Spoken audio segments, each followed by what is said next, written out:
Good morning, good afternoon, or good night, and welcome to Command Power, the show in which we discuss all things Magic the Gathering with a focus on Commander. And today we have another episode in our Spoiler Spotlight series in which I talk about, well, spoilers and tell you what my thoughts are on them. But before that, just a quick reminder to click subscribe if you enjoy my videos. We're well on our way to 1 million subscribers and your support means everything to me. And today we're going to be talking about Excalibur, Sword of Eden. For 12 generic mana, it's a legendary artifact equipment with this spell costs X less to cast, where X is the total mana value of historic permanents you control. Artifacts, legendaries, and sagas are historic, and equipped creature gets +10/+0 and has vigilance. Equip legendary creature 2. So this is really interesting. It has a text very similar to Metalwork Colossus, which is a card that I really enjoy, and so I feel like it can go in decks that are already running Metalwork Colossus, seeing as the best way to abuse historic permanents is through artifacts. Of course, this can be very good in a legendary deck as well. If you're running a deck full of legendaries, such as my Isamaru deck, then this can come down for very, very cheap and equip for very cheap too.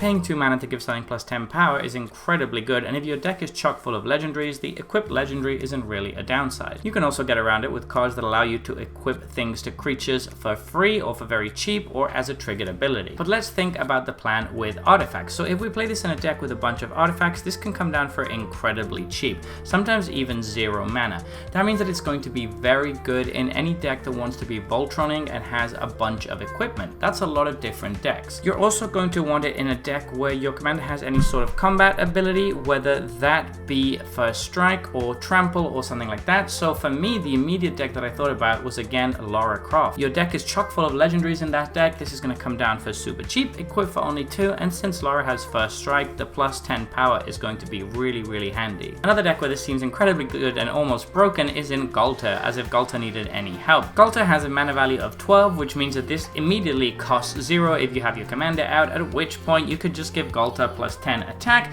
which is a 1-swing commander kill. That's absolutely insane, and since Ghalta has Trample, this is going to get through very, very easily, so it does seem like a bit of an auto-include for that deck specifically, and also for Lara Croft, of course. But outside of both of those two cases, I think, as I mentioned, this is just going to be generically good in Voltron decks, since they do tend to be running a bunch of equipments.